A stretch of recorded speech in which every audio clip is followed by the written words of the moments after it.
Hi everyone, this is Aisha and welcome to a new video of Read a Day Club. Today I will be talking about The Master and Margarita by Mikhail Bulgakov. This is my second time reading this book. The first time I read this book was a few years ago. Yeah, so I'm really glad I took all those years to understand why this book eluded me the first time I read it because I just finished it a few weeks ago and I had such a wonderful time with it. I took some notes during my read, but most of them I took after my reading, just going back to the things that I underlined and thinking about them and trying to just connect the dots. That's what I'm going to be talking about in today's video. One thing I did realize is with books like The Master and Margarita, you can't rush. Because when you do rush, you end up losing so much, miss out on just the many layers and deeper meanings of what makes this book such a brilliant work of magical realism. And more than that, The Master and Margarita is a work of gothic and historical fiction too. It draws inspiration from just so many literary, philosophical, cultural, and religious texts. For example, the biblical texts of Jesus' arrest, trial, and crucifixion. The most obvious comparison that I could make with this book that you feel right from the start if you've read this other book is Goethe's Faust. So the main characters, one of the main characters in The Master and Margarita, Voland, Voland, Voland, let's just Voland. Let's go with Voland. Voland, he is the devil who is supposed to represent Mephistopheles in Faust. I also found resemblances to Dante's Divine Comedy. You know, just the way that Bulgakov writes descriptions of Russian society and the people and the way they behave, and then how he parallels that with supernatural elements of what makes his characters so whimsical, so bizarre, so wacky. It just reminded me of the way that Dante describes the different layers, the different stages of hell. Even the way that Bulgakov critiques Russian institutions, just showing how much of corruption and hypocrisy is so deeply rooted in Russian society. That reminded me of Nikolai Gogol's Dead Souls and even his story, The Government Inspector.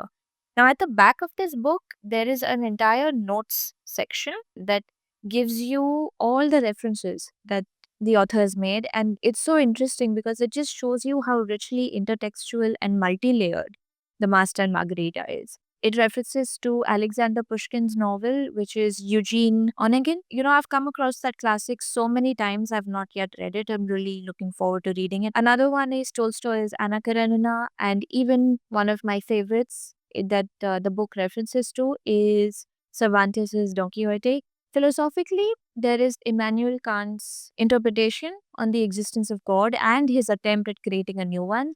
That too has been referenced in this book, and Descartes' idea of I think, therefore I am. All this just shows just how complex and intricate The Master and Margarita is, and it deserves to be read so many times from so many different points of view that you'd never get bored. The Master and Margarita has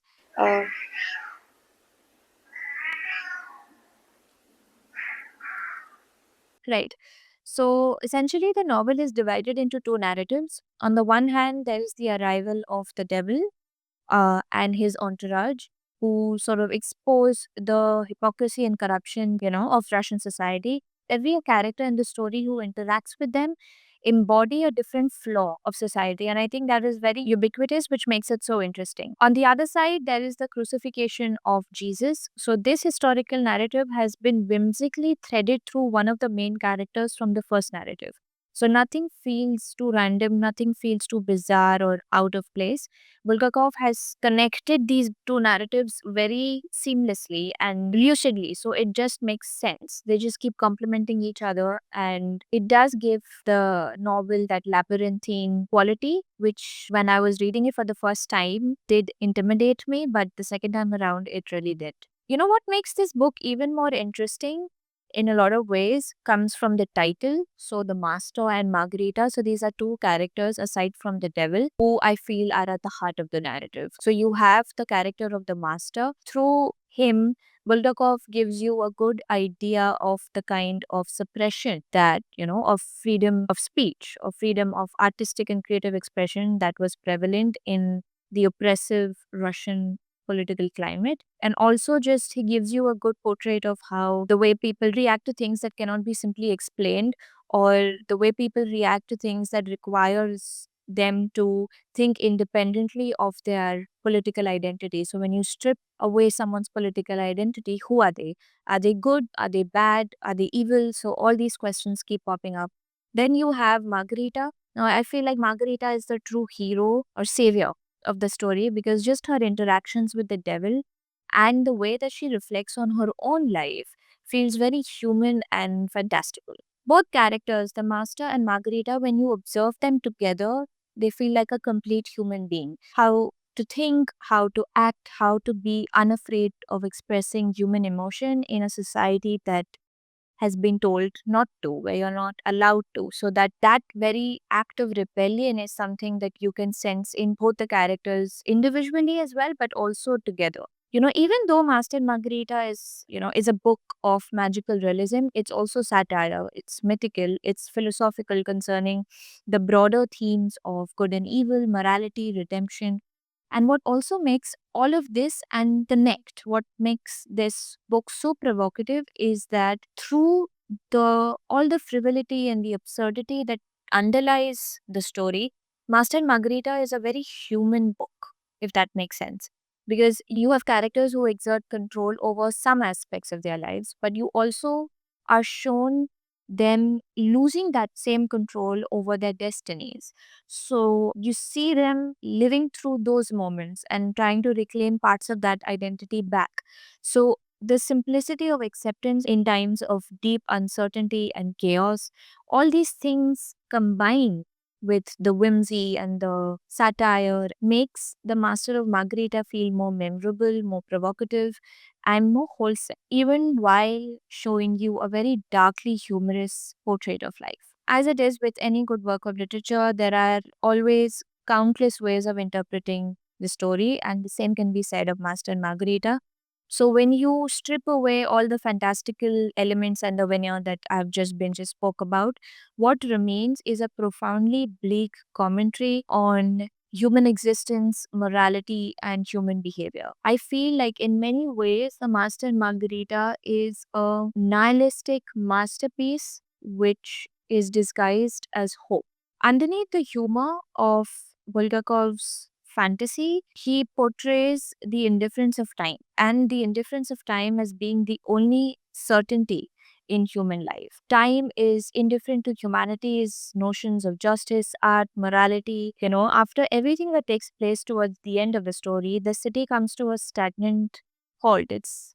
It's as though it is trapped in its own limbo. What feels like redemption for a lot of the characters is only a form of escapism. The satire of Soviet life is bitter and it doesn't resolve anything, even in the end. And even after everything that happens, Bulgakov lays bare what is. He just intensifies the absurd nature of the corruption and the hypocrisy of the society. Nothing rises above that pettiness and that frivolity and of human reason. So nothing really is redeemed if you read the story through that lens. But at the same time, there is at its core a lesson or like an insight that you can take away, which is that whether you laugh or cry, celebrate or despair, there will always be a time where you're swept along by forces that are beyond your control or comprehension. This very thought reminds me of the character of Behemoth, who is a cat, which is right here on the cover. The way that he behaves in the story, everything that he does, even though it has a comedic effect, it's meant to have a comedic effect. There is something lurking underneath.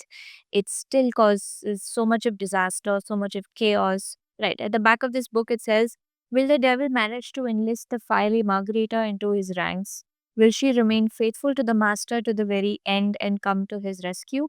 Yes, I had read somewhere that Master and Margarita is a love story, and I found that so interesting because that's not how I read it. And I'm very interested and very curious to know how I would read it with that kind of lens. A daring analysis of the nature of good and evil, innocence and guilt. The Master and Margarita is a crowning achievement of one of the greatest Russian writers of the 20th century. There are so many things that I'm probably not talking about, but I really want to get into when I read this again and think about it and try to understand it from different lenses.